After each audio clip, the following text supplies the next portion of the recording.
Ay, ¿cuántos años lleva usted reconociendo que no debió, que haber tenido relaciones antes de casarse es fornicación y todavía no, como nos casamos, nosotros legalizamos ese concubinato, entonces ya eso quedó tapado, le echamos tierra? No, pregúntele a Moisés, no sirve cometer un homicidio y echarle tierra, no sirve.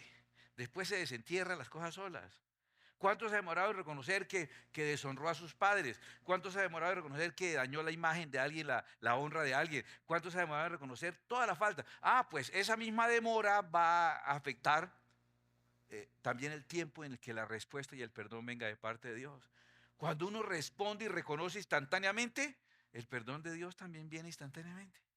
Lo estamos aprendiendo con lo que hizo Él. Hoy quiero que, como decía en la oración, quiero moverme en una revisión de unos aspectos de la escritura y mientras me muevo en esa exposición que preparé, eh, damos la ocasión de, como estamos moviéndonos en la palabra de Dios, damos la ocasión de que el Espíritu Santo de Dios que se mueve en la palabra empiece a tocar cada corazón y haga lo que Él quiera hacer. ¿Cierto? Me parece que así es como debe ser. Y es que he encontrado en la escritura, usted también lo ha encontrado, existe en la escritura como unos contrastes muy intencionales, muy evidentes, que se ponen ahí como que claramente están puestos para contrastar el uno con el otro, porque tienen mucha afinidad. Están puestos para enseñarnos a través de ese contraste.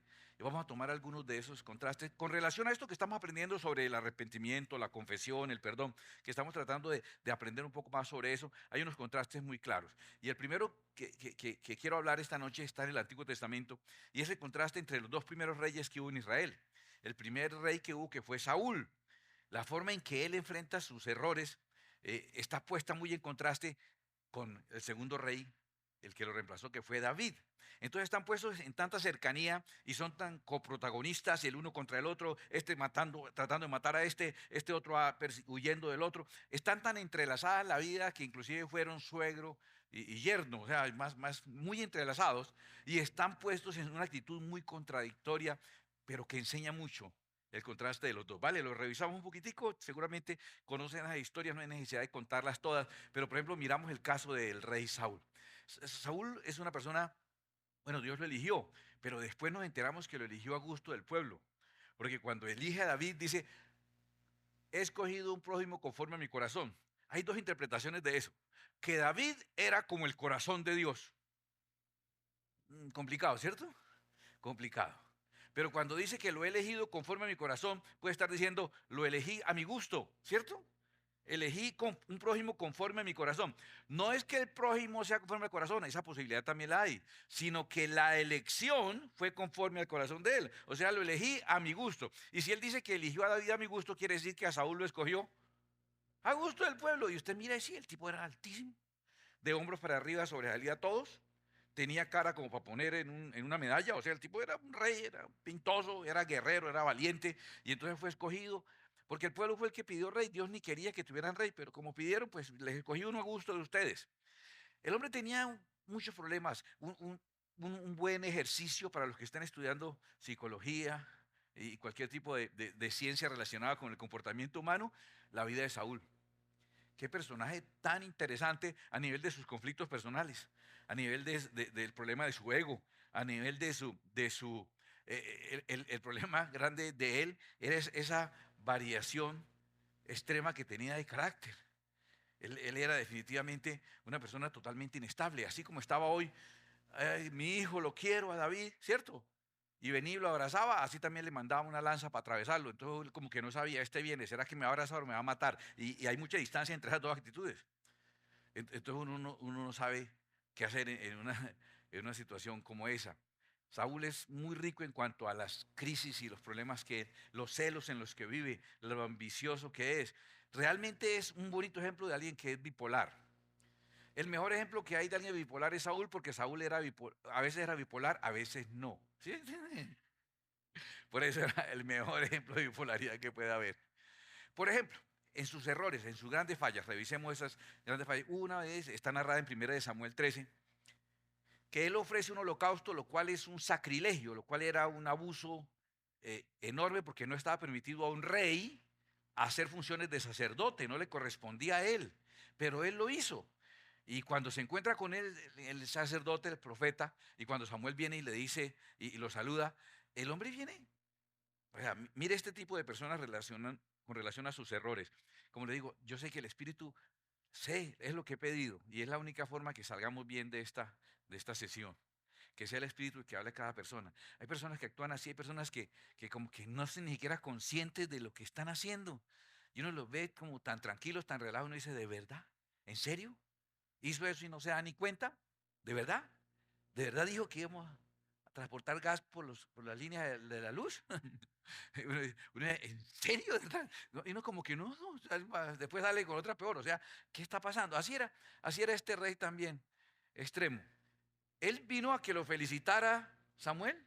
Cuando Samuel llegó, vino a decir, ay, mire tan lindo lo que hice. En serio, había cometido sacrilegio y él dice, 1 Samuel 13, cuando estaba la situación difícil, dice, entonces dijo Saúl, traedme holocausto y ofrendas de paz. Y ofreció el holocausto, él. Y cuando él acababa de ofrecer el holocausto, he aquí Samuel que venía.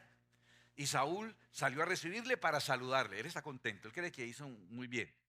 Entonces Samuel dijo, ¿qué has hecho? Y Saúl respondió, porque vi que el pueblo se me desertaba y que tú no venías dentro del plazo señalado y que los filisteos estaban reunidos en Migmas. Me dije, ahora descenderán los filisteos contra mí a Gilgal y yo no he implorado el favor de Jehová, imagínense. Me esforcé pues, felicíteme, me esforcé pues y ofrecí el holocausto. Yo no sabía cómo se hacía eso, pero yo he visto cómo lo hace usted, ¿sí? ¿Viste cómo es la cosa? Entonces yo cogí la vaca y ya más o menos me puse así cara de sacerdote y ofrecí el holocausto. ¿Cómo está orgulloso de mí? Mire lo que dice, o sea, él ni entiende lo que hizo. Entonces Samuel dijo a Saúl, locamente has hecho. No guardaste el mandamiento de Jehová tu Dios que él te había ordenado. Pues ahora Jehová hubiera confirmado tu reino sobre Israel para siempre. Tenías oportunidad, mas ahora tu reino no será duradero. Jehová se ha buscado un varón conforme a su corazón, que le estamos hablando ahorita. Hay dos posibilidades: que el varón era conforme al corazón o que la elección fue conforme al corazón, al cual Jehová ha designado para que sea príncipe sobre su pueblo, por cuanto tú no has guardado lo que Jehová te mandó. Entonces analice ese pecado, que uno viéndolo, pues socialmente no es un pecado muy grave, ¿o sí? Hay peores pecados que ese. Haber ofrecido un holocausto sin permiso no parece un pecado tan grave como para que haya perdido la posibilidad de ser rey eh, por siempre en sus generaciones. Perdió la oportunidad por haber cometido ese grave pecado. Además, fíjate eso tan curioso.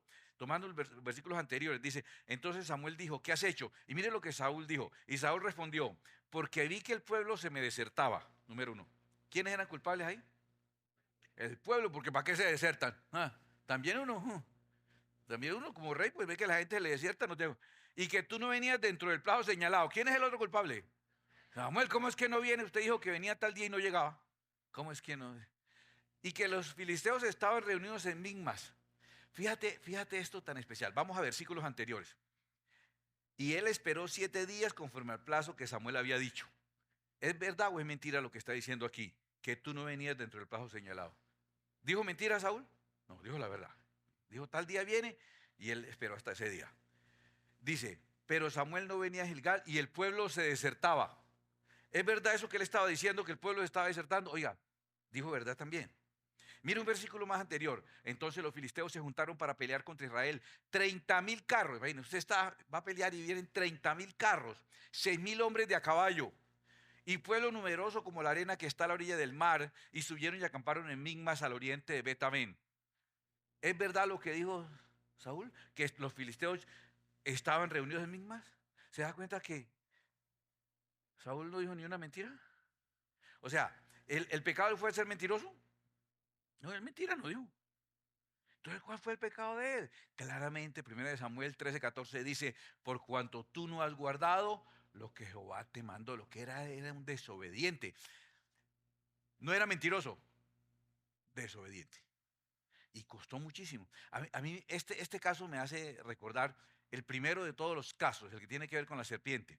Porque es que, mira si tú analizas fracción por fracción lo que la serpiente dice, nada es mentira.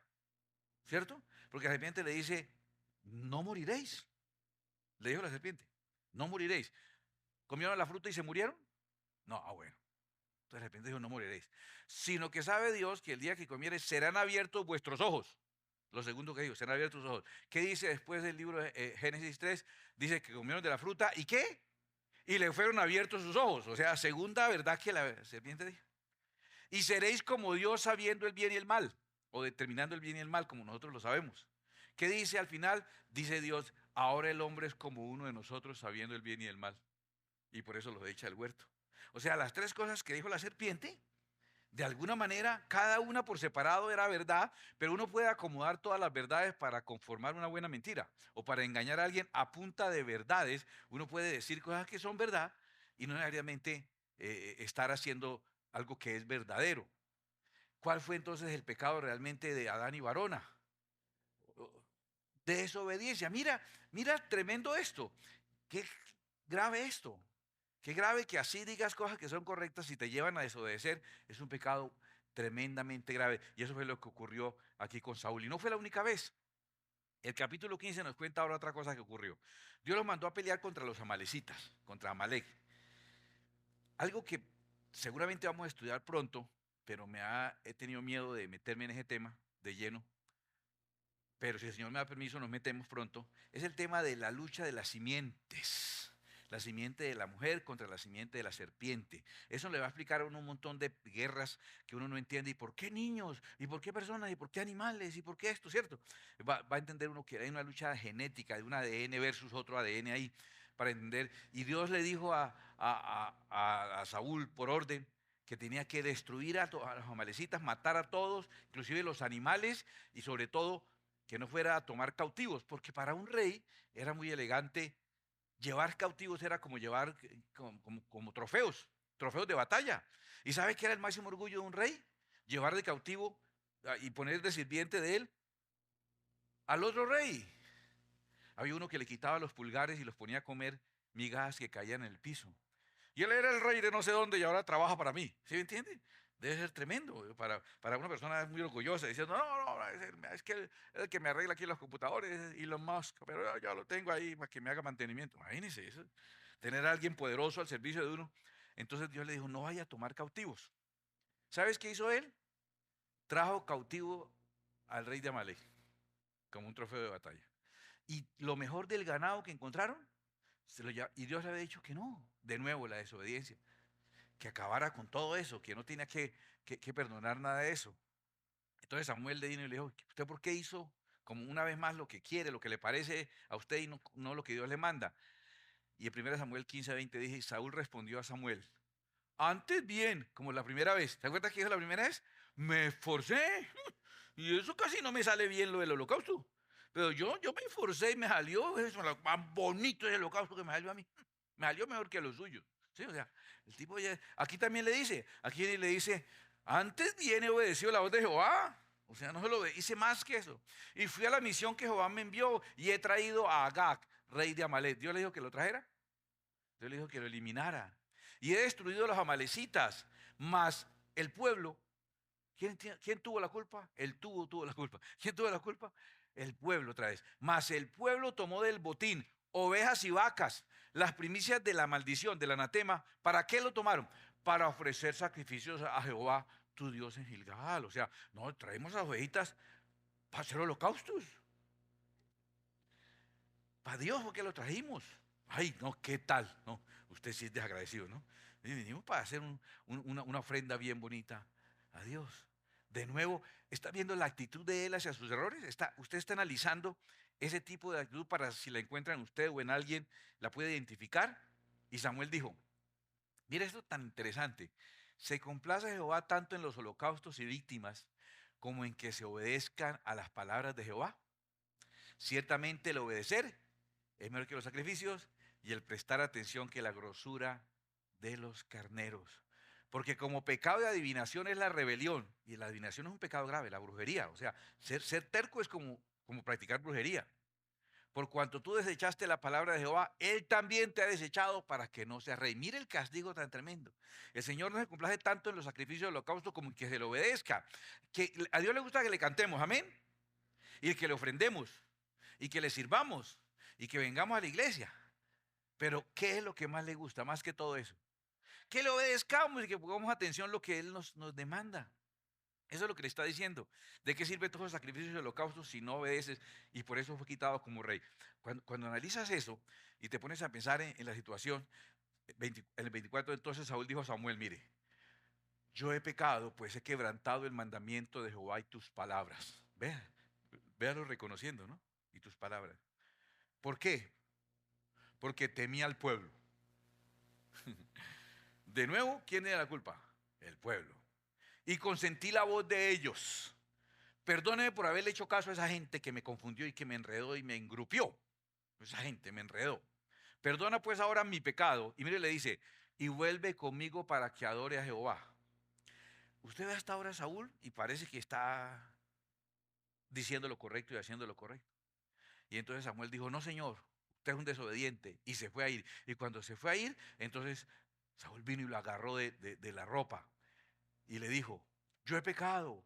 Te ruego que me honres delante de los ancianos de mi pueblo y delante de Israel, y vuelvas conmigo para que adore a Jehová, tu Dios. Mire que ni siquiera dice mi Dios o nuestro Dios. ¿Y qué le está pidiendo? ¿Qué ha notado ahí? Hoy estamos todos trabajando juntos. ¿Qué le está pidiendo realmente? En el fondo, ¿qué es lo que él quiere?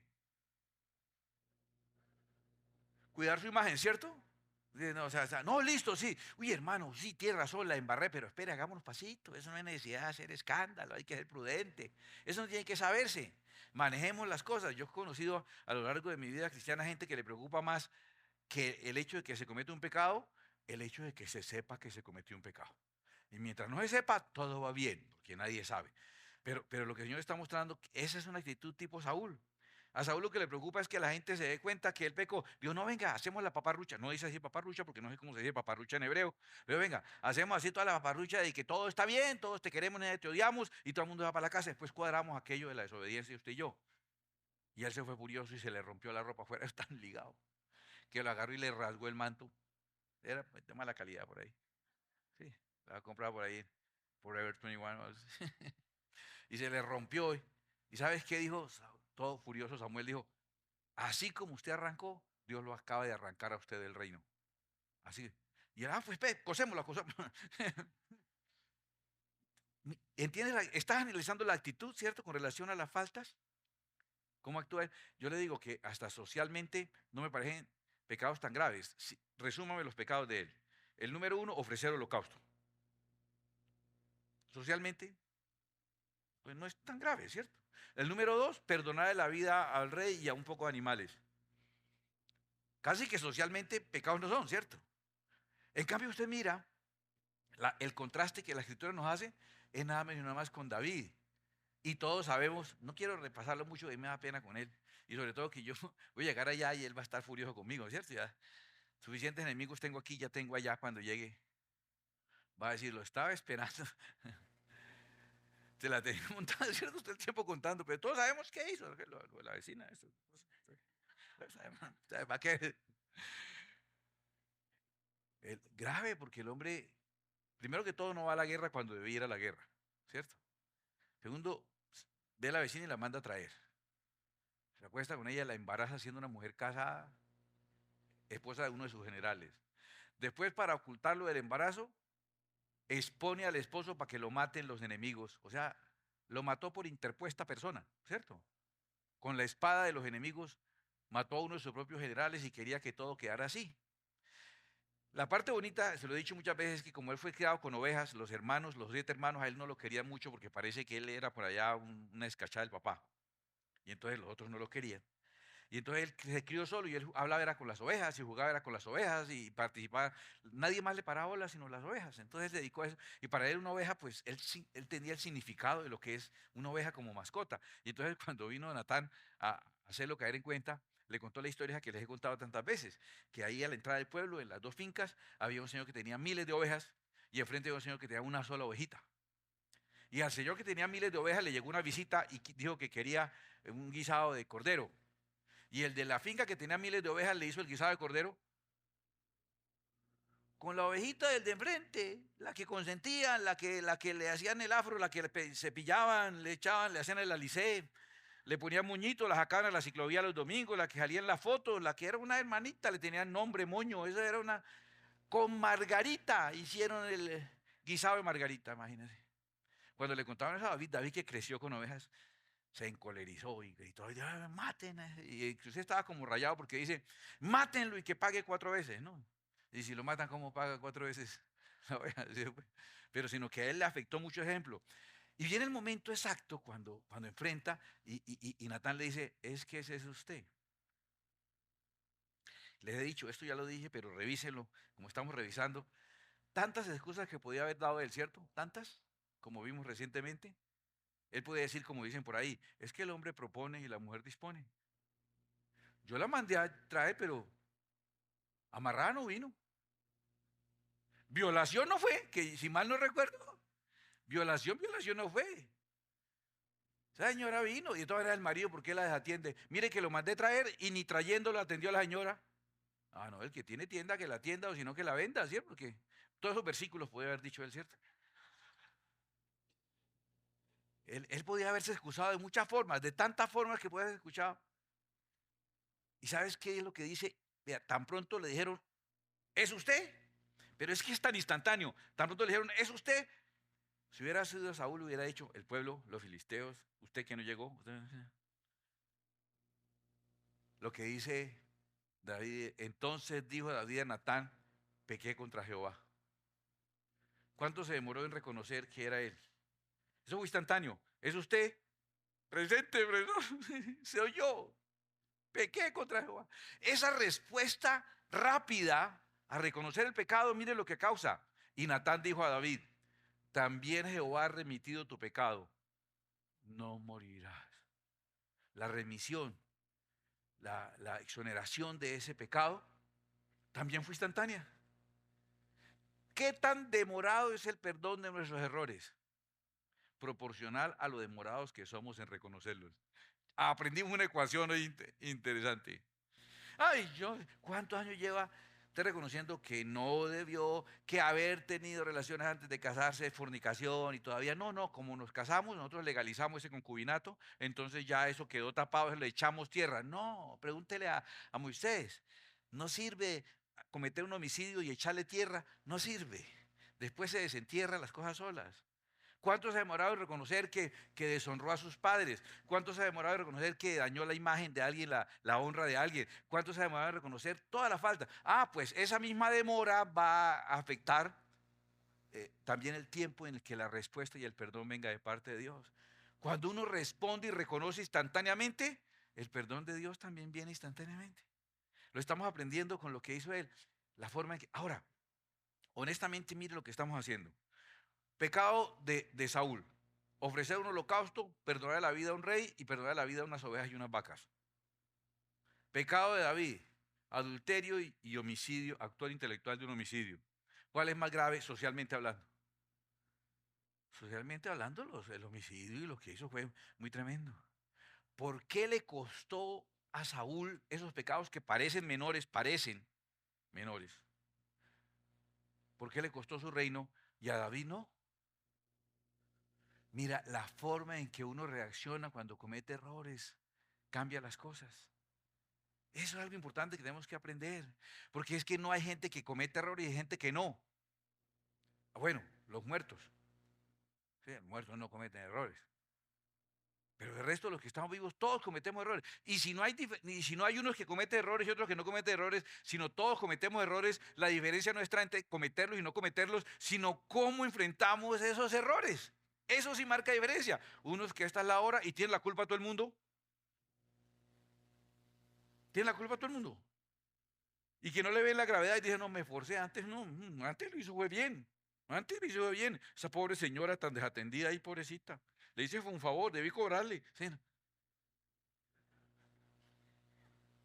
No, él de una vez reconoce y viene, rentado reconoce la gravedad de su pecado. Eso ocurrió con él de manera instantánea.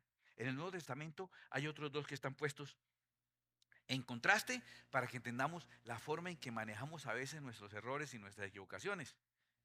También estaban interrelacionados porque ambos convivieron como discípulos del Señor, como uno de los 12, de Judas y Pedro. Miremos, por ejemplo, la falta de Judas.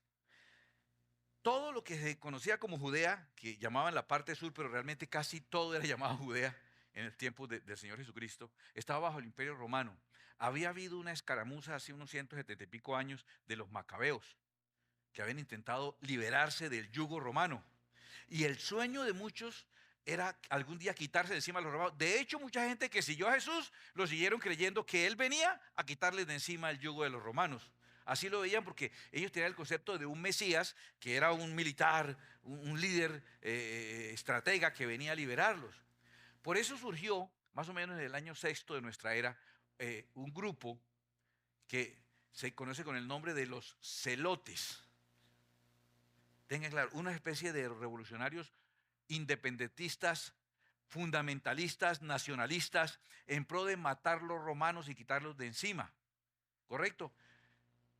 Hay la posibilidad de que Judas era miembro de ese grupo y por eso se llamaba Judas, recuerda que le decía Judas Iscariote. Hay una posibilidad también de que era de la región de Queriot y por eso le decía Judas de Queriot, terminó degradándose en Judas Iscariot o Iscariote. Pero lo más probable es que él era un miembro de los celotes, de esos proliberadores. Había otro discípulo que era celote 100%, Simón. Simón no Pedro, Simón el celote.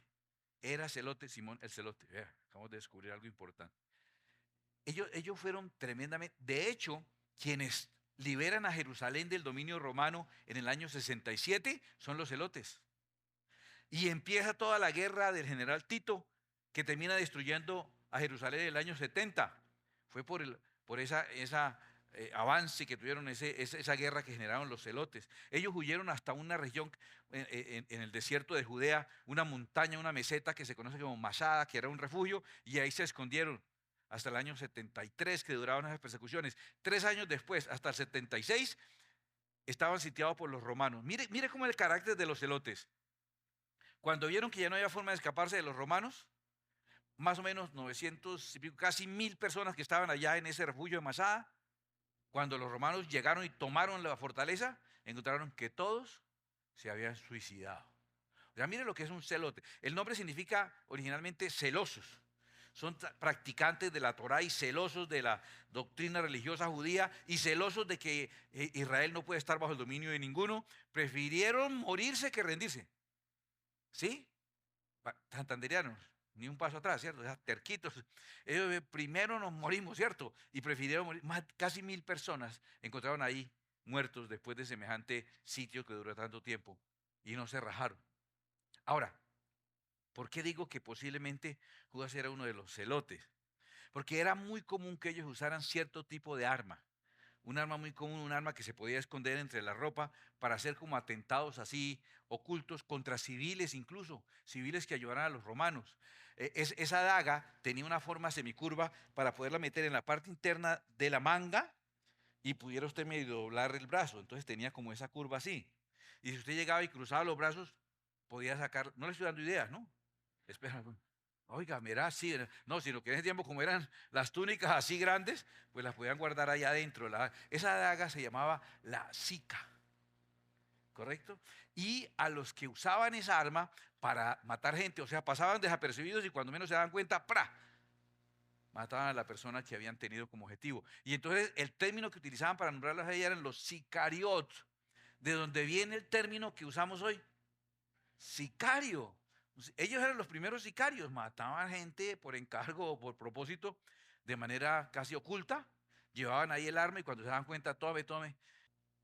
Ese término sicariot, que eran los que usaban eso, que eran los celotes pro liberación de Israel, ese término degeneró en el arameo, que era como el idioma coloquial, el idioma que se hablaba por ahí en la calle, terminó ese término en hablar de iscariota.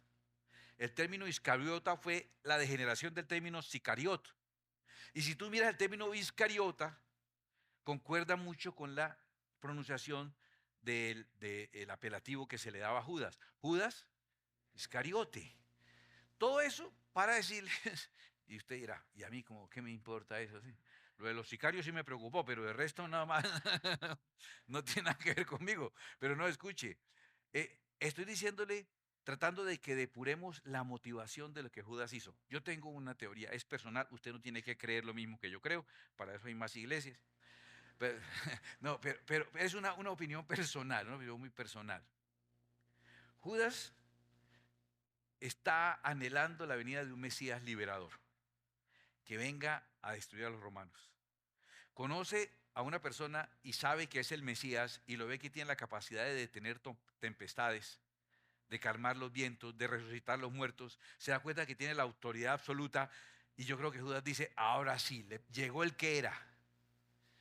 Y cuando se da cuenta que Jesús está predicando un evangelio no de la conquista por la fuerza, sino el evangelio del amor, de perdonar, de darle al César lo que es del César, de que también inclusive a soldados romanos les está predicando y les está hablando de perdonar, de llevar la carga a 2 millas y lo hacen llevar una, ¿sí?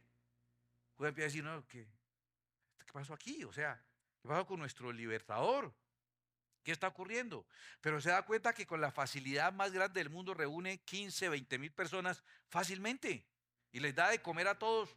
Imagínate, este es el líder que necesitamos, este es el caudillo que necesitamos. Necesitamos que la gente lo vea, pero él no ha querido.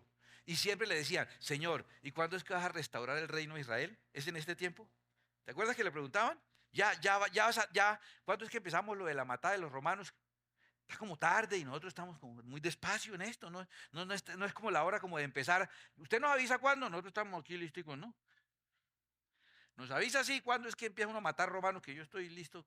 Temporada de caza de romanos, ¿sí? ¿Cuándo se abre esa temporada? Y él termina como ayudándole a Jesús a dar el paso de ser el caudillo que el pueblo necesitaba.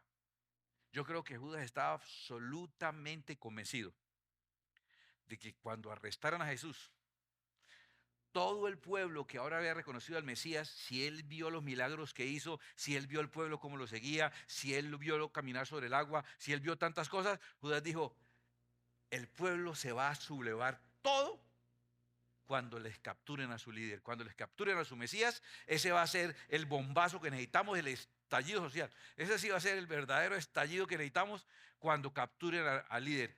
Y él entrega a Jesús. Y lo entrega con la intención, pienso yo, de acelerar la revolución a la cual estaba comprometido él durante toda su vida. ¿Por qué también creo eso? Porque si él hubiera entregado a Jesús para que lo mataran, no tenía por qué estar frustrado porque el plan se cumplió. Y la actitud de él demuestra que él no esperaba que pasara eso. Mira lo que dice la Biblia que ocurrió Mateo 27:3. Entonces Judas, el que le había entregado, viendo que era condenado. O sea, escúcheme. O sea, ¿él esperaba que fuera condenado? No, y cuando supo que lo habían condenado, cuando dijo, espere, y la gente, mire, señor, a usted que él lo sanó a usted de los ojos, y ahora está mirando con odio a Jesús. Usted era mudo y el Señor Jesús lo sanó y está gritando, crucifíquenlo, con la voz que Dios le dio. Y el que era de la mano tullida ahora tiene una piedra y se le va a tirar a Jesús. Y él dijo, esto no tiene sentido. ¿Qué está pasando aquí? Devolvió arrepentido las 30 piezas de plata a los principales sacerdotes y a los ancianos. Escúcheme, si el plan salió como él quería, ¿se hubiera arrepentido y hubiera devuelto la plata? ¿Por qué se arrepiente de vuelta la plata? Porque no salió como él esperaba. Yo veo en Judas a alguien que las cosas no le salieron como él planeó, diciendo, yo he pecado entregando sangre inocente. Esa persona que entregué no es culpable de nada. Mas ellos dijeron, ¿qué nos importa a nosotros? Allá tú. Es problema suyo, le dijeron. Y arrojando las piezas de plata en el templo, salió y fue y se ahorcó. Parece que donde se amarró, o se partió la rama, o se soltó y cayó abajo y se reventó. Se destripó allá contra el piso abajo. Imagínate. ¿Es la reacción de una persona que le salió el plan como lo tenía? Yo veo a alguien frustrado que salieron las cosas horriblemente distintas a lo que él imaginaba. ¿Qué hizo él? Decepcionado, trató de resolver el problema devolviendo la plata, trató de echar para atrás las cosas, no pudo con la culpa lo invadió, salió corriendo para donde los sacerdotes y los que lo habían contratado, trató de arreglar las cosas y cuando se dio cuenta que no había arreglo, terminó destruyéndose a sí mismo. Hay un contraste ahí para hacer con Pedro, porque es que Pedro, como siempre, muy prepotente, él dijo, el pastor será puesto preso, y las ovejas serán dispersas, y vosotros os escandalizaréis de mí. Y Pedro miró a todos y dijo, pues no me extraña, este poco de flojos, falsos, faltones, no tiene nada de raro, pero a mí, si me es necesario morir por usted, yo muero 5 o 6 veces si es preciso. Eso es lo miré y le digo, ay, Pedro, antes de que el gallo cante una vez, usted me habrá negado 3 veces, gallina. Y efectivamente, él estaba ahí, no ante los principales sacerdotes como Judas, ante una criada, escúchame, que en ese tiempo, por ser mujer y por ser criada y por ser persona pobre, era casi un animalito, no tenía ninguna implicación. Él podía mandarla a callar o empujarla o algo. Y estaba calentándose en el fuego en el patio de Anás. Y dice una de las criadas, ay, pero este era de los que andaba con Jesús. Y lo miraron de una vez. Lo primero que le dijo fue negarlo. Dijo, ¿Jesús, ¿Jesús qué? ¿Cómo es el apellido? ¿Jesús qué? No, no, no me suena, no me suena, tal Jesús. Y luego dijeron, sí, es que óigalo, es que habla como ellos también. Y entonces, ¿sabes qué hizo? Lo insultó. Dijo, yo qué vas a ir de gran www.com. Yo no sé, y lo insultó para a Jesús, lo negó, lo insultó. Y cuando insistió la señora esta intensita, en ese tiempo la señora era intensa, y la señora intensita, otra vez y dele con el mismo cuento. Y uno, ay, Dios mío, eran tiempos difíciles. Y le dijo, este sí es de la que... Entonces lo maldijo. Y cuando estaba maldiciéndolo, miró y Jesús lo estaba mirando y cantó el gallo. Se cumplió todo lo que había sido profetizado. Cuando lo vemos de esa manera, escúchame, la falta de Pedro parece mayor, ¿no le parece? No fue una vez, fue 3 veces. Lo negó, lo insultó y lo maldijo. Lo dejó solo en el momento que más necesitaba respaldo y compañía. Lo traicionó, pero vulgarmente, sabiendo que iba porque ya iba para la condenación, iba condenado. Por eso fue el miedo. Judas posiblemente estaba intentando usar a Jesús para dar un levantamiento social. Y lo hizo una sola vez. Otra cosa, Judas por lo menos cobró, este lo negó gratis. O sea, a mí me parece peor Pero la actitud no fue correr a los fariseos y a las autoridades.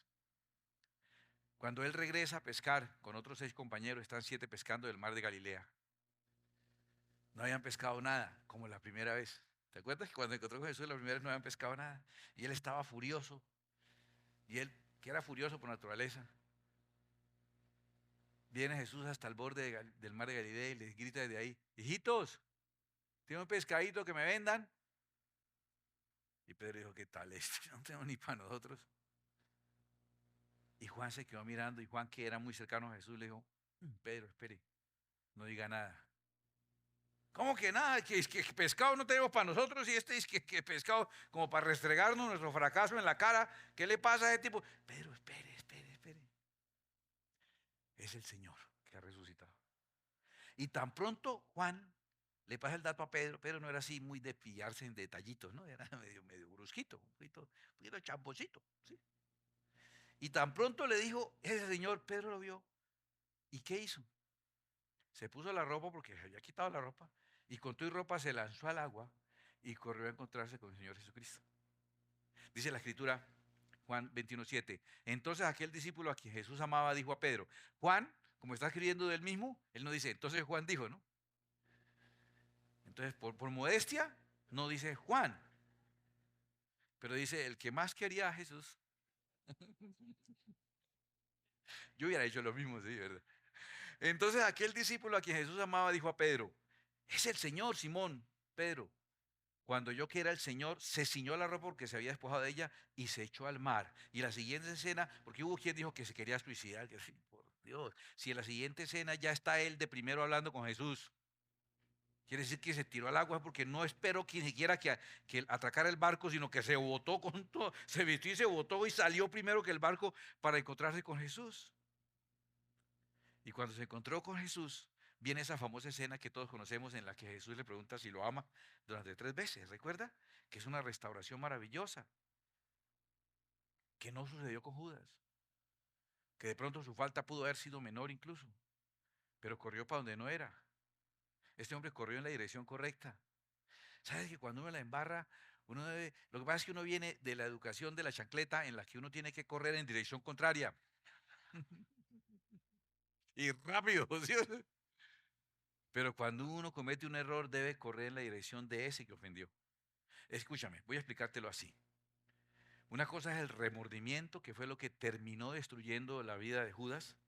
Remordimiento, yo sé muy bien qué es eso porque yo tengo un problema de remordimiento. Yo me muerdo mucho la lengua, en serio. Casi estuve comiendo naranjero, ¡uy! O me muerdo el cachete por dentro. Eso está muy gordo así, cuando se pone gordo de para adentro también. Y me muerdo a veces aquí el cachete por dentro. Eso duele, usted no se imagina qué dolor, tan fastidioso. Cosa tan buena. Y ahora uno de grande, de niño, pues al menos me mordía la lengua y era la única vez que uno comía carnecita con esa peladez, pero ahorita ya, ya no necesito eso. Entonces, ¿qué remordimiento? Remordimiento es volverse a lastimar uno a uno mismo. Y autoflagelarse no soluciona nada. Amargarse y culparse y señalarse, ¿soluciona el problema? ¿Sabes?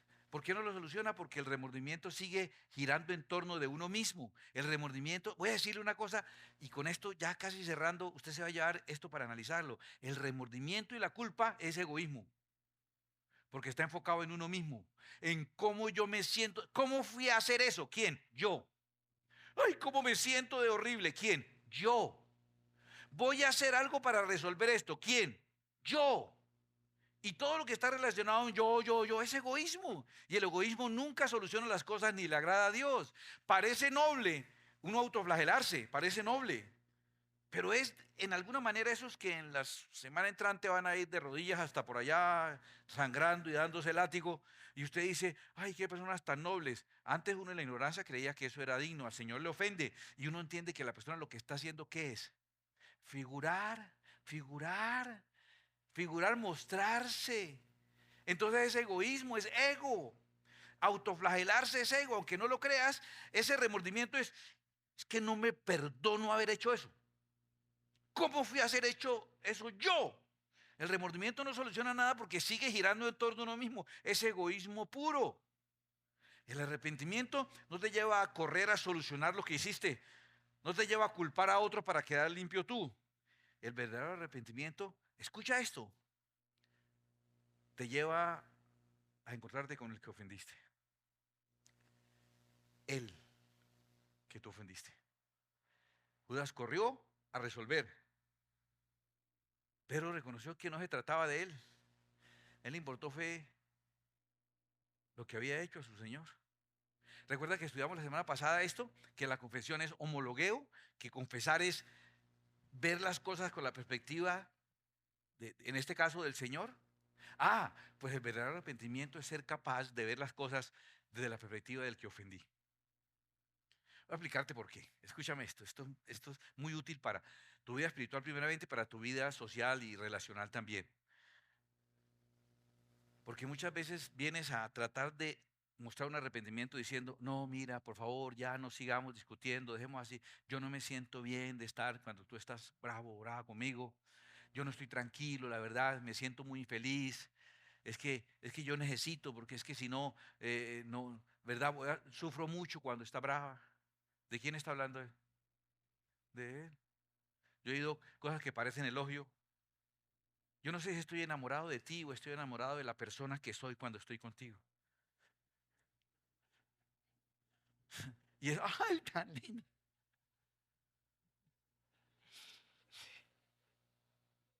Eso es egoísmo. Fíjate, cuando la persona esté en torno del hecho o de cómo se siente él, de, y puede echarme la culpa, eso lo enseñó el pastor. Puede echarme la culpa si quiere. Yo soy bueno para ser culpable de todo. Estoy acostumbrado. Escúchame, si está enfocado en el problema o en él, no hay arrepentimiento.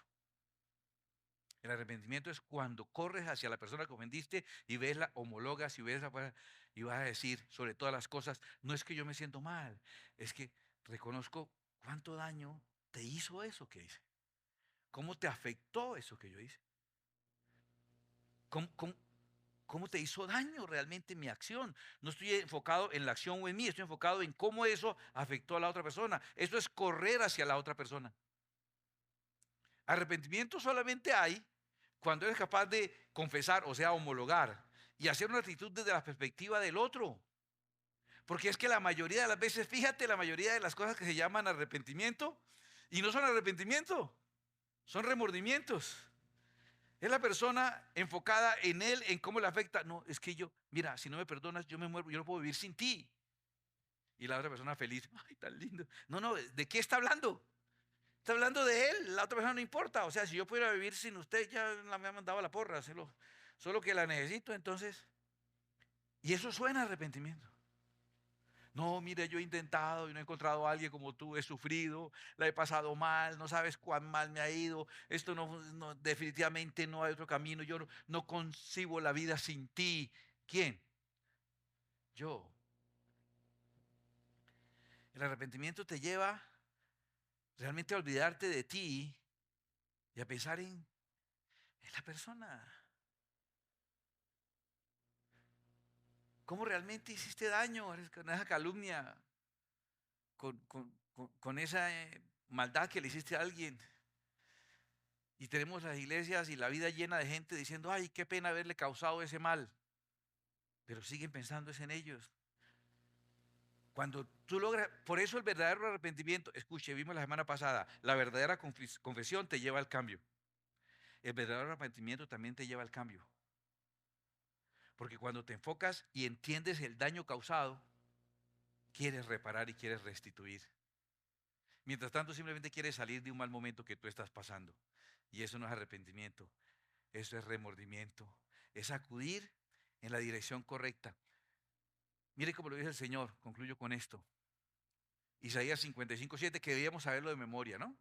Dice, deje el impío, ¿el camino de quién? Del impío. Deje el camino suyo, porque el impío está pensando en él. Deje su camino y el hombre inicuo sus pensamientos. Y vuélvase al que ofendió. Debe pensar en sus caminos y en sus pensamientos y vuélvase al que ofendió, a Dios. Vuélvase a Él, el cual tendrá. Si usted hace eso, si usted deja de pensar en usted y se enfoca en el que ofendió, Él tendrá misericordia y el Dios nuestro, el cual será amplio en perdonar. Voy a darte la definición más simple para cerrar que hay de arrepentimiento. La definición más simple que hay de arrepentimiento, y sé que no se te va a olvidar jamás, es sencillamente una sola cosa, en lo espiritual es una sola cosa, es sencillamente volverte a Jesús y ya, volverte a Jesús, volver a restablecer la relación que tenías con Él. ¿Qué es lo que Cristo hizo con Pedro? Restablecer el vínculo que tenías. Pedro se fue a pescar diciendo, no, todo volvió a ser como antes, se llama remordimiento. Después viene, encuentra a Jesús, hablan, Jesús lo abraza y Jesús le dice en el oído, Pedro, todo volvió a ser como antes que me negaras, antes que fallaras. ¿Sabes que cuando una persona se ha apartado de la iglesia, aquí no pasa porque la gente no se aparta nunca, y regresa, aquí no pasa porque sí, no digo no, a veces pasa, la gente regresa. Lo mejor que uno puede hacer para que esa persona se sienta realmente recibida es casi no hablar de la falla, casi no hablar de la falla. ¿Sabes qué sería lo lindo? Lo aprendí del pastor Alirio Pérez, un muchacho, se apartó de la iglesia, era colaborador tremendo, cayó hasta en drogas, se degeneró, volvió nada. Y un día todo destrozado y todo decidió volver a la iglesia. Y el pastor Alirio Pérez, no sé si lo hizo de buena fe o simplemente de distraído, ambas cosas son posibles en él. Hay un desfile de una clausura de damas y había que desfilar con unas banderas. y el pastor venía con 6 banderas, porque los cuadrangulares son muy de banderas, así. Entonces, tenía un montón de banderas subiendo, y está el muchacho que había vuelto ahí, agachado, así, destruido. Y cuando lo vio a Lirio, debió haberle dicho lo que hacen algunos impertinentes, ¿no? Ay, hasta que volvió, ¿no? Ay, por fin, no. Ay, tenía que venir. No, no, no. A Lirio llegó y le dijo, mire, César, coja usted las banderas y se las va entregando a las señoras a medida que van subiendo. Y él así, todo vuelto nada, después de haberse apartado ya un tiempo, cogió las banderas y a medida que iban las señoras, él iba entregando las banderas. Y después entró y se sentó, y cuando terminó, el pastor le dijo, gracias, salió bonita toda el desfile y todo. Y él simplemente al siguiente día ya vino bañado y cambiado y todo. Como que donde había terminado todo, como que se reconectó y la falla desapareció. Qué lindo que Jesús le dijo, que no me conoce, ¿no? Desgraciado. ¿Será su mamá la que no se hubiera podido? No, no, no. ¿Hablaron de eso? ¿Hablaron de eso? La relación, ¿me amas? Después de que pase este proceso y no sé qué, y me las pagues porque no sé qué vas a aprender. No, le dijo, pendiente de los muchachos, ¿no? Cuídame estas banderas. Pendiente del grupo, pilas, Pedro. Pilas. Está demorado usted en llegar, ¿no? Pilas, pendiente de ahí. Piense que nada hace sentir bien a una persona como esa restauración del vínculo que había con el que ofendió. Por eso nunca habrá restauración si sigues enfocado en ti o en el acto o en lo que sientes. Tienes que enfocarte en la persona ofendida y restablecer esa relación con él. ¿Y sabes qué hace el Señor? Escúchame. No pasó nada. ¿Dónde íbamos? Y cuando el remordimiento te dice, todo volvió a ser como antes. El arrepentimiento hace que Dios te diga, todo volvió a ser como antes. Cierra tus ojos un momento y oye al Señor decirte, no ha pasado nada, hijo. Sigamos donde íbamos. No dejes que el enemigo te siga acusando, no siga dando vueltas en tu culpa y en lo que hiciste. Denuncio que ese pensamiento tuyo, esa autoflagelación, este autoculparte, denuncio que es egoísmo porque sigue girando en torno a ti mismo, sigue pensando en ti, en lo que hiciste, en lo que no hiciste, en lo que debiste haber hecho, en las consecuencias, en cómo has sufrido. Deja de pensar en ti porque el arrepentimiento te hace pensar es en el que ofendiste. Y si ofendiste a Dios, si algo has hecho que le ofendió al Señor, sin importar cuántos hay aquí o qué momento sea, si algo hiciste que ofendió al Señor, ven a Él, simplemente ponte de pie y dile, Señor, aquí estoy otra vez. Aquí estoy de nuevo, Señor. Dile, Señor, esto es lo que hay, Señor. Pero aquí estoy otra vez, Señor. Y tú quieres hablar de tu error porque tú quieres hablar de lo que tiene que ver contigo. Tú quieres hablar de cómo te sientes porque todo gira en torno a ti. Pero te hemos mostrado por la palabra que el arrepentimiento te lleva a enfocarte en el Señor, en su magnificencia, en su gloria y en su grandeza y en lo maravilloso que es el Señor. Enfocado en el Señor, dile, Señor, tú sabes que te amo. Y cuando quieras decirle otra cosa y explicar por qué y defenderte y decir el pueblo, los filisteos, y usted no llegaba y culpar a otros o enfocarte en lo que hiciste, el Señor de nuevo tomará tu atención y te volverá a enfocar en lo que es el verdadero arrepentimiento. ¿Me amas? ¿Sabes qué le importa al Señor Jesús? Eso que hiciste, lo hiciste porque ya no me amas. Eso que hiciste, lo hiciste con la intención de lastimarme y de apartarte de mí. O las circunstancias te rodearon. No importa, a mí lo que me importa saber es, tal vez los actos no son los perfectos, pero tu corazón sigue siendo perfecto para conmigo. ¿Me amas? La respuesta sí la das tú. La respuesta la dará cada uno de nosotros. Cada uno se enfocará en sí mismo, en el problema o en aquel a que ofendimos, aquel al que necesitamos que nos reciba, aquel con que necesitamos reconciliación, no más remordimiento. El verdadero arrepentimiento te hace correr a Jesús y enfocarte en Él y adorarlo solamente a Él. El propósito de Dios con este canal no es reemplazar tu iglesia, ni tu tiempo personal de estudio y de búsqueda de la presencia de Dios. Es apoyarte en tu crecimiento espiritual y el conocimiento de las Escrituras. Tú puedes apoyarnos a nosotros también cada vez que ves un video, cada vez que le das like, que lo compartes. Cuando te suscribas a nuestro canal, invitas a otros a suscribirse también. Es la manera en que tú nos apoyas para que nosotros también podamos seguirte apoyando. Que Dios te bendiga.